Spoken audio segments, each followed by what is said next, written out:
اب اللہ سبحانہ تعالیٰ نے جو کھیتی ہوتی ہے اس کی اگزامپل دی ہے کہ جب بارش ہوتی ہے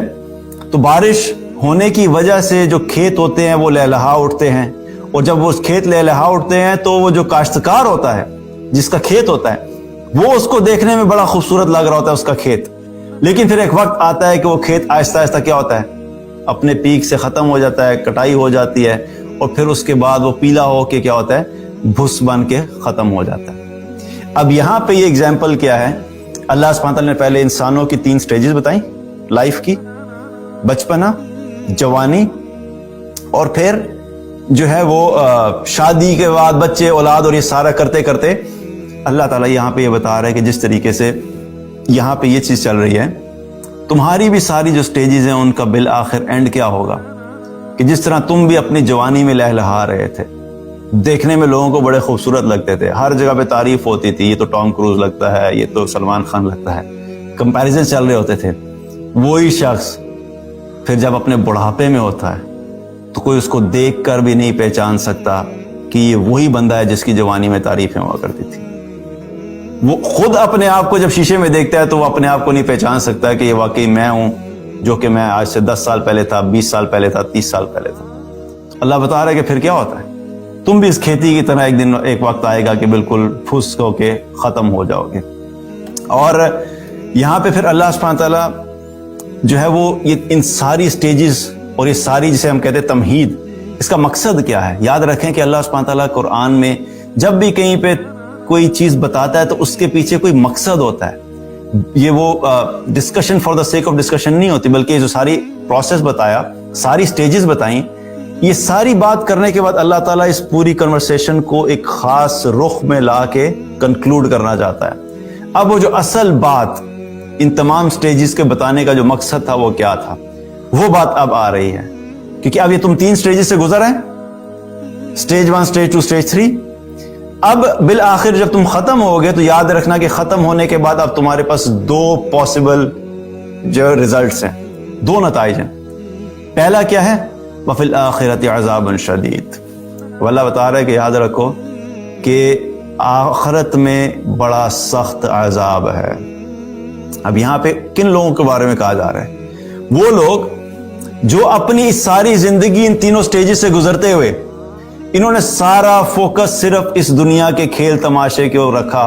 اور انہوں نے ایسے زندگی گزاری کہ ان کی زندگی میں نہ اللہ تھا، نہ اللہ کی عظمت تھی، نہ اللہ کی محبت تھی، نہ اللہ کی اطاعت تھی، نہ اللہ پہ ایمان تھا، نہ اللہ کی کتاب کے اوپر ایمان تھا، نہ یہ اللہ کی کتاب کے مطابق عمل کرتے تھے، نہ یہ اللہ کے نبی صلی اللہ علیہ وسلم کی اطاعت کرتے تھے۔ ان کی زندگی میں ان کو مقصد کی کلیئرٹی ہی نہیں تھی، ان کو یہی نہیں پتا تھا کہ میں دنیا میں آیا کیوں ہوں، اور یہ اپنی خواہشات کی پیروی کرتے تھے، اپنی مرضی کی زندگی گزارتے تھے، اللہ کی بات کو کوئی ویلیو نہیں دینی، اللہ کی بات کو نہ سننا ہے نہ کوئی امپورٹنس دینی ہے، من چاہی زندگی گزار کے چلے گئے۔ اب جب یہ اس حال میں دنیا سے جائیں گے، اسی سارے سوچ کے ساتھ یہ 3 سٹیجز سے ہوتے ہوتے جب دنیا سے مر کے چلے جائیں گے، اللہ کے نافرمان تھے اور اللہ کے اوپر ایمان نہیں رکھتے تھے، اور اگر گناہگار تھے، مسلمان تھے، اور بغیر توبہ کیے ہوئے چلے گئے، گناہ کبیرہ کرتے ہوئے چلے گئے۔ اب اللہ ان لوگوں کو کہہ رہے ہیں وَفِي الْآخِرَةِ عَذَابٌ شَدِيدٌ، کہ یاد رکھو کہ آخرت کا عذاب بڑا شدید ہے۔ اب جو عذاب شدید ہے، پھر یہ ہمیں بہت ساری آیات اور احادیث سے پتہ لگتا ہے، صرف چند باتیں آپ کے سامنے رکھ دیتا ہوں، ٹائم ٹو شارٹ ہے۔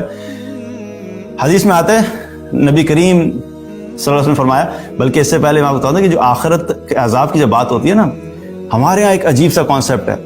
اچھی اچھی باتیں بتائیں، میٹھی میٹھی باتیں بتائیں، ڈائریکٹ جنت میں جانے کے طریقے بتائیں، یہ جہنم کو سائیڈ پہ کر دیں، یہ قیامت کے ٹینشن کو سائیڈ پہ کر دیں، کوئی ایسی چیز بتائیں کہ جو بلٹ پروف ٹرین ہو، سیدھی جنت میں جا کے لینڈ کرے۔ تو بات یہ ہے کہ اس طرح کی کوئی چیز نہیں ہے، دونوں نتائج ہیں، اللہ نے بالکل ریشنل قسم سے ہر چیز سامنے رکھی ہے۔ تمہاری اپنی کوشش ہے، تمہاری اپنی فکر ہے، تمہاری اپنی محنت اور طلب ہے کہ جنت حاصل کرنی ہے کہ نہیں،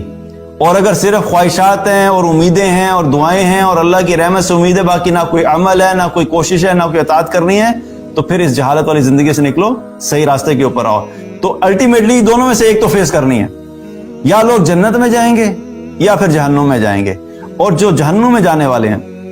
پھر ان کے اوپر کیا ہوگا؟ اللہ کہہ رہے ہیں ان کی آخرت کا عذاب بڑا شدید ہے. اور حدیث میں آتا ہے نبی کریم صلی اللہ علیہ وسلم نے فرمایا کہ تم جہنم کی آگ کو دنیا کی آگ کی طرح سرخ سمجھتے ہو، حالانکہ جہنم کی آگ تو تارکول سے بھی زیادہ سیاہ ہے. جہنم کی جو آگ ہے وہ تارکول سے بھی زیادہ سیاہ ہے. تو آپ سوچیں کہ صرف امیجن کریں ایک انسان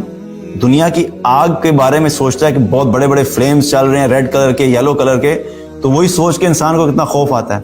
تو جب آپ سوچیں کہ کہیں پہ سیاہ رنگ کے فلیمز ہوں اور وہ اتنے شدید ہوں کہ دنیا کی آگ کے مقابلے میں 69 ٹائمز زیادہ شدید ہوں، تو اس عذاب کو کون انسان برداشت کر سکتا ہے؟ اور پھر ایک اور حدیث میں آتا ہے، صحیح مسلم کی روایت ہے،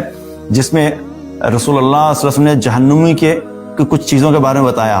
آپ صلی اللہ علیہ وسلم نے فرمایا کہ کافر کا جو دانت ہوگا، جو کافر جہنم میں چلا جائے گا، آپ نے فرمایا کہ اس کا ایک دانت جو ہوگا اس کو احد پہاڑ کے برابر بڑا کر دیا جائے گا، اور اس کی کھال کی موٹائی 3 دن کی مسافت کے برابر ہوگی. یہ جو سکن ہے، آج ہماری تو ایک بالکل پتلی سی لیئر ہے نا، اور آپ لوگ جو جانتے ہیں اس چیز کو کہ جو ہمیں پین ہوتے ہیں، پین سینسر سکن کے اندر ہوتے ہیں. جب کٹ لگتا ہے ہلکا سا سکن کے اوپر تو ہمیں پین ہوتا ہے، ہلکی سی جب جل جاتی ہے ہلکی سی سکن تو ہمیں پین ہوتا ہے. لیکن اگر یہ سکن اتر جائے تو کیا ہوتا ہے کہ وہ پین سینسر جب ختم ہو جاتے ہیں تو انسان کے اندر جو درد اور تکلیف ہوتی ہے اس کی شدت کم ہو جاتی ہے، کیونکہ اوپر جہاں پہ پین فیل ہونا تھا سکن پہ وہ سینسر ہی ختم ہو گئے، وہ سکن ہی اتر گئی. یہاں پہ اللہ تعالیٰ کیا فرما رہا ہے کہ جہنمی کی جو سکن ہوگی اس کی موٹائی اتنی موٹی کر دی جائے گی کہ 3 دن کی مسافت، یعنی اگر ایک ایج سے اس سکن کے دوسرے ایج تک جو ختم ہو رہا ہے 3 دن تک انسان چلتا رہے تو اس کی وڈتھ ختم نہیں ہوگی. اب یہ سکن موٹی کرنے کا مقصد کیا ہے؟ کیونکہ جب شدید عذاب کی بات ہو رہی ہے، شدید عذاب جو ہے یہ انسان کی جو دنیا میں نیچرل سکن ہے اس کے اوپر شدید عذاب ہو ہی نہیں سکتا، کیونکہ اس کو تو ذرا سی دنیا کی آگ لگتی ہے تو یہ ختم ہو جاتا ہے. تو اللہ جہنم میں جب کسی کو ڈالے گا پھر وہ ختم نہیں ہوگا، تو اس کو ختم ہونے سے بچانے کے لیے اور اس کے عذاب کو شدت اور اس کو بڑھانے کے لیے اس کی سکن کو موٹا کر دیا جائے گا، اس کے دانت بڑے کر دیے جائیں گے، اس کی باڈی کو بڑا کر دیا جائے گا، تاکہ اس کے جسم پہ جب عذاب ہو تو عذاب کی انٹینسٹی اور میگنیچیوڈ اس کو فیل کر سکے.